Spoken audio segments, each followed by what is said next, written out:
अस्सलाम वालेकुम। I am Chaudhary Shahad. आज हम इलेक्ट्रिकल इंजीनियरिंग के इंटरव्यू प्रिपरेशन के हवाले से जो है वो सेशन कर रहे हैं, जिसमें आज के सेशन में हम जो है वो ग्राउंडिंग, मेथड ऑफ ग्राउंडिंग और ग्राउंडिंग ट्रांसफार्मर के हवाले से जो है वो डिस्कस करेंगे। तो चलिए स्टार्ट करते हैं। सबसे पहले ग्राउंडिंग और अर्थिंग की डेफिनेशन देखते हैं। The process of connecting the metallic frame of electrical equipment or some electrical part of system, neutral point of star connected system to earth is called grounding or earthing। कि ऐसा process जिसमें किसी भी equipment का metallic frame जिसमें current flow नहीं कर रहा, और दूसरा सिस्टम का जो न्यूट्रल पॉइंट है उसको, उसके कनेक्शन को, अर्थ के साथ उसके कनेक्शन को हम ग्राउंडिंग या अर्थिंग बोलते हैं। ग्राउंडिंग और अर्थिंग के दो टाइप हैं, एक है इक्विपमेंट ग्राउंडिंग, दूसरी है सिस्टम ग्राउंडिंग। इक्विपमेंट ग्राउंडिंग में डेफिनेशन बेसिकली क्या है? The process of connecting non current carrying metal part of the electrical equipment to earth in such a way that in case of insulation failure the enclosure effective remains at earth potential is called equipment grounding। Equipment grounding में क्या होता है कि हम आम तौर पे जो भी इक्विपमेंट होता है उसकी जो फ्रेम होता है, उसकी जो बॉडी होती है, उसको हम ग्राउंड करते हैं, उसको कहते हैं इक्विपमेंट ग्राउंडिंग। उसके बाद जो है वो सिस्टम ग्राउंडिंग की डेफिनेशन है, the process of connecting some electrical part of power system such as neutral point of star connected system to earth is called system grounding। के इलेक्ट्रिकल के लाइव सिस्टम का जो न्यूट्रल को ground के साथ connect करने के अमल को हम सिस्टम ग्राउंडिंग बोलते हैं। अब ये दोनों डेफिनेशन क्लियर होगी आपको कि सिस्टम ग्राउंडिंग में हम न्यूट्रल को ग्राउंड करते हैं, इक्विपमेंट ग्राउंडिंग में इक्विपमेंट की जो वो बॉडी होती है उसको ग्राउंड करते हैं। ये दोनों का डिफरेंस है। उसके बाद न्यूट्रल ग्राउंडिंग बेसिकली क्या है? The process of connecting neutral point of three phase system to earth either directly or through some circuit element is called neutral grounding. इसको न्यूट्रल ग्राउंडिंग बोलते हैं। एडवांटेज ऑफ न्यूट्रल ग्राउंडिंग क्या है? आम तौर पे ये जो हम ट्रांसफार्मर की जो न्यूट्रल होती है, जो डिस्ट्रीब्यूशन ट्रांसफार्मर हो, उसको हम क्या करते हैं? ग्राउंड कर देते हैं। तो उसके एडवांटेज क्या होते हैं? Voltage of the healthy phase do not exceed line to ground voltage. उसके बाद the high voltage due to arcing ground are eliminated. The protective relay can be use to provide protection against earth fault. The overvoltage due to lightning are discharged to earth. It provide greater safety to personnel and equipment, and it provide improved service reliability and operating and maintenance जो expenditure होते हैं वो भी इनके reduce हो जाते हैं। उसके बाद it is interesting to mention here that underground neutral has following advantage in case of earth fault in one line the two healthy phases will continue to supply load for short period or interference with the communication line is reduced because of absence of zero sequence current। उसके बाद method of neutral grounding. Neutral grounding के भी method होते हैं। सबसे पहले solid grounding होता है, रेजिस्टेंस ग्राउंडिंग होता है, रिएक्टेंस ग्राउंडिंग है और पीटरसन कॉइल ग्राउंडिंग है। जो ये आपने इनके वोल्टेज आपने लाजमी याद रखने कि जो सॉलिड ग्राउंडिंग है कितने वोल्ट तक इस्तेमाल होता है, रेजिस्टेंस ग्राउंडिंग कितने वोल्ट तक इस्तेमाल होता है, रिएक्टेंस ग्राउंडिंग और पीटरसन कॉइल ग्राउंडिंग। जो आपका सॉलिड ग्राउंडिंग है ये अप टू 33 kV तक यूज़ होता है। इसमें क्या होता है कि when the neutral point of three phase system is directly connected to earth through a wire of negligible resistance and reactance is called solid grounding। जिसमें हम जो है वो कोई भी न्यूट्रल पॉइंट जो होता है वो डायरेक्टली अर्थ के साथ कनेक्ट कर देते हैं with the help of wire, उसको हम सॉलिड ग्राउंडिंग बोलते हैं। इसके एडवांटेज क्या हैं? The neutral is effectively held at earth potential, को आपका जो न्यूट्रल होता है वो अर्थ पोटेंशियल पे चला जाता है। उसके बाद when earth fault occur in any phase the resultant जो कैपेसिटिव करंट होता है और phase opposition to the form the current I fault the two current completely cancel each other, therefore the no arcing ground or over voltage condition can अगर इसमें जब हम जो ground और फेज के दरमियान जो आर्किंग है वो पैदा नहीं होती। उसके बाद when there is a earth fault in any phase of system the phase to earth voltage जो होते हैं फॉल्टी फेज के बिकम्स ज़ीरो हो जाते हैं। However the phase to earth voltage of remaining जो टू फेज हैं वो हेल्दी रहते हैं। अब अच्छा मतलब जैसे मैं एग्जांपल यहाँ पे बता दूँ कि जितने भी हमारे डिस्ट्रीब्यूशन ट्रांसफार्मर होते हैं उनकी जो न्यूट्रल होती है वो ग्राउंड की जाती है। उसकी रीज़न क्या होती है कि जो ट्रांसफार्मर न्यूट्रल बना रहा होता है वो बेसिकली वेक्टर सम से बना रहा होता है। रेड येलो और ब्लू फेज जब तीनों को हम आपस में शॉर्ट करते हैं तो वहाँ पे जो है वेक्टर सम हो गए करंट जो है वो ज़ीरो हो जाता है। उसके अगर जो है वो हमारा सर्किट ब्रेकर जब कभी लगा और उसका अगर एक फेज़ मिस हो जाए तो क्या होगा, अब आपके पास फ़र्ज़ किया कि येलो फेज़ नहीं आ रहा, रेड और ब्लू फेज़ आ रहे हैं, तो ट्रांसफार्मर जो है वो जब दो फेज़ आएंगे तो उस वक्त न्यूट्रल नहीं बनाएगा, उस वक्त आपके न्यूट्रल भी आपके फेज़ वोल्टेज पे चली जाएगी। तो जितने भी आपके जो लोड कनेक्ट होंगे बिटवीन द फेज़ और न्यूट्रल वो सारे बर्न हो जाएंगे। तो इस वजह से क्या करते हैं कि हम जो डिस्ट्रीब्यूशन ट्रांसफार्मर है उसकी जो न्यूट्रल होती है वो ट्रांसफार्मर के साथ ही जो पोल के साथ वो ग्राउंड की जाती है। उसकी रीज़न यही होती है कि अगर इन केस एक फेज़ जो है वो आपका मिस हो जाए तो जो न्यूट्रल है वो फेज़ वोल्टेज पे ना जाए, वो हमेशा 0 वोल्ट पे ही रहे, ताकि अगर जो जितने भी दो फेज़ हैं वो आपके नॉर्मली चलते रहें। तो इसलिए जो है वो आपकी जो न्यूट्रल होती है वो सॉलिड ग्राउंडेड की जाती है डिस्ट्रीब्यूशन ट्रांसफार्मर की। उसके बाद इसका नंबर 4 एडवांटेज है, it becomes easier to protect the system from earth fault which frequently occur on the system.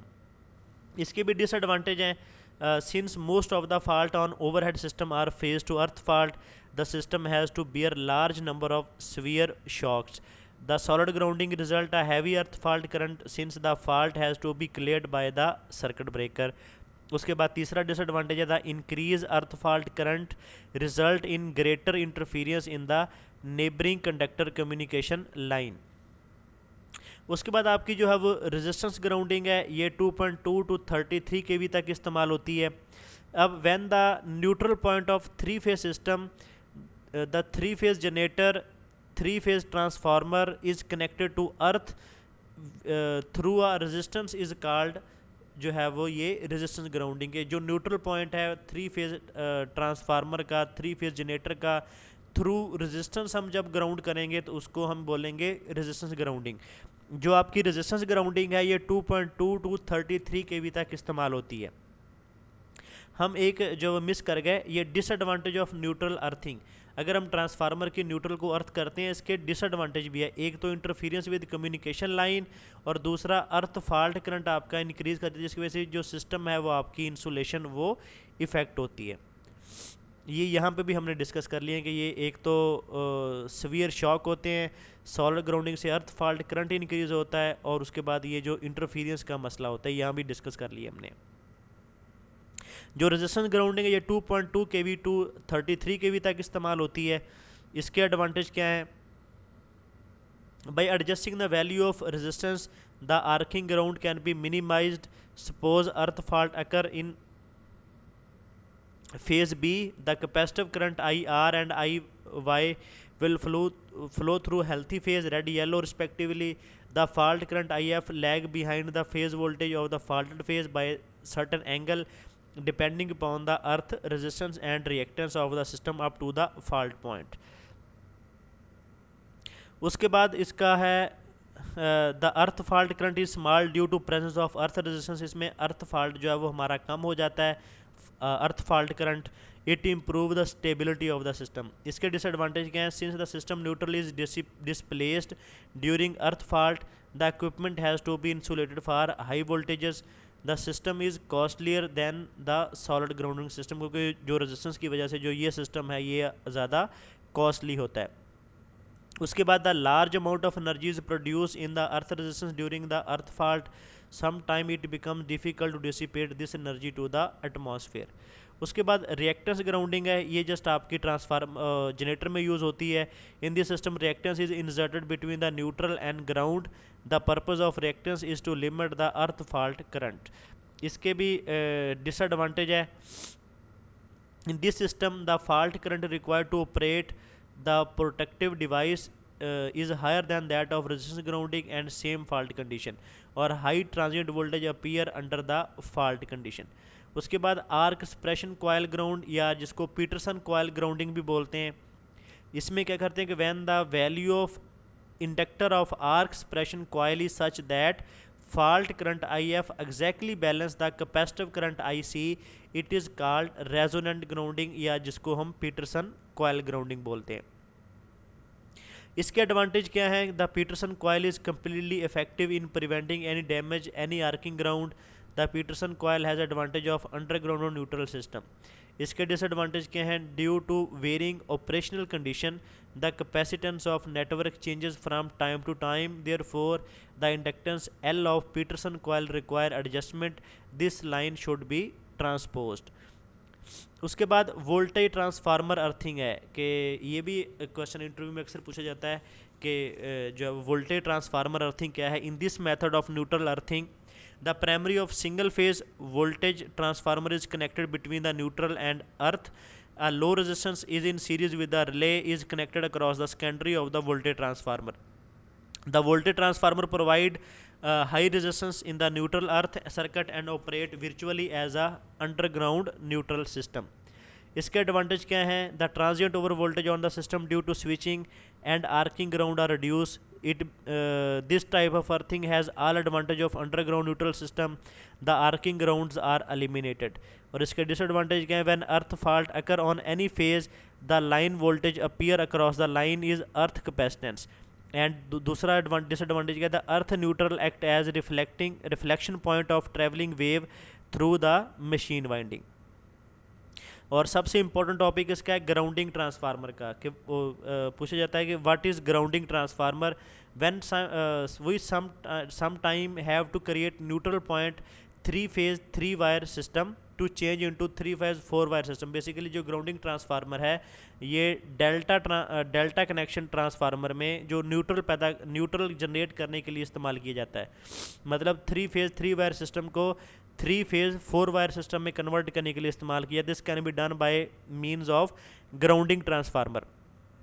Earthing transformer और है, ग्राउंडिंग ट्रांसफार्मर और है, ये आपने जो वो डिफरेंस याद रखना है। It is a core type transformer having the 3 limb built in the same fashion as that power transformer. Each limb of transformer has 2 identical winding wound differentially.